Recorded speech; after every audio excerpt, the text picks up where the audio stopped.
Stewart, Slack for so many years has been touted as an email killer, and unfortunately that hasn't quite happened yet. But is the hope that this is the nail in the coffin for email for good? I don't have anything against emails. And I think that ultimately this can be a benefit for email. So let me back up and say Slack Connect is kind of our answer to the question, how could we improve email? And I think we've done a great job of that with internal communication over the years. You have 122,000 customers around the world, government, nonprofit, academic, corporate.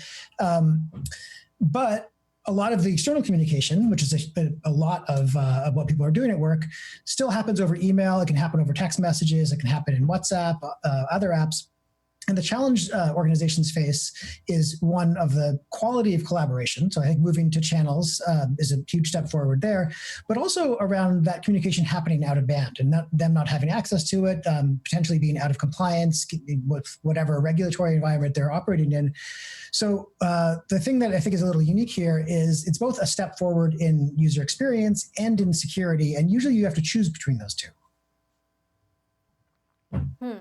Now, this is something you've been working on for 4 years, so certainly long before the pandemic. And Slack, of course, has been a winner, so quote unquote, in this pandemic in terms of all the usage that you've been seeing. Investors didn't seem to love this announcement today. Shares down more than 6%. Why do you think that is? Was the stock price right yesterday? Will it be right tomorrow? I don't think it's something that we can draw a useful signal out of at this time, just because of the overall macro environment.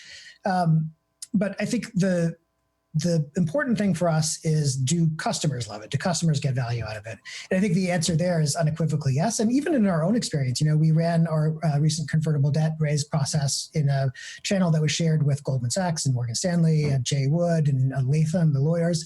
And that was just like transformative to how well we were able to pull that off, especially in an environment where we couldn't do an in-person roadshow, where the normal kind of mechanics of that kind of bond offering were out of bounds.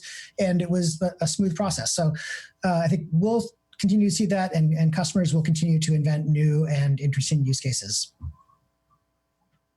Meantime, you have been very outspoken on immigration issues. You have the president now temporarily halting guest worker visas. I know a lot of Slack is actually based in Canada. What's your reaction to this? And have you ever thought about moving the company to Canada for good? No, we have 15 or 16 offices in 10 different countries around the world. So it's a pretty international company already. Look, I think this is a poor decision. It's bad for business. It hurts the economy. It's bad for our society. If I have anything good to say at all, it's that I hope that it's temporary. And I believe that it will, because this is it's political posturing as opposed to any sort of policy making that's aimed at the public good. Meantime, you've been incredibly vocal about the renewed momentum behind the Black Lives Matter movement. And I know Slack has always strived for very high standards when it comes to diversity. Are you seeing things internally at your own company that even you and Slack could be doing better? And how are you, responding to all of this as a leader? Yeah, let's say it's an interesting time to be a leader, because there's that, and we have the pandemic, and of course all the regular challenges of business and record unemployment and everything else. But this one's important because these are our people. These are our customers. These are our employees. These are our friends. In some cases, our family. And I would say the conversation has been elevated in importance. I think it was always important to our Black employees, but maybe didn't have the same emotional power or impression with the broader population. And yes, of course, there's a lot more that we can be doing and should be doing. And I think since 2015, 2016, we've made real efforts to increase the representation of underrepresented minorities broadly, but Black people specifically in technical roles and in engineering.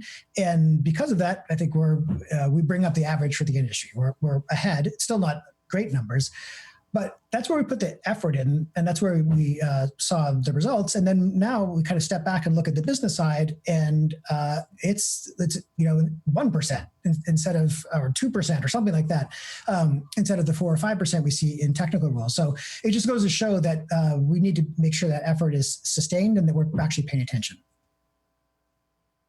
Meantime, Stewart, we were talking about Google and antitrust issues earlier. We know that the U.S. government, the European government, is increasingly looking at big tech companies, Google, Apple, Amazon, Facebook, over antitrust concerns. As somebody who has built and run a company successfully and successfully competed against some of these big tech giants, do you believe that these companies are stifling innovation?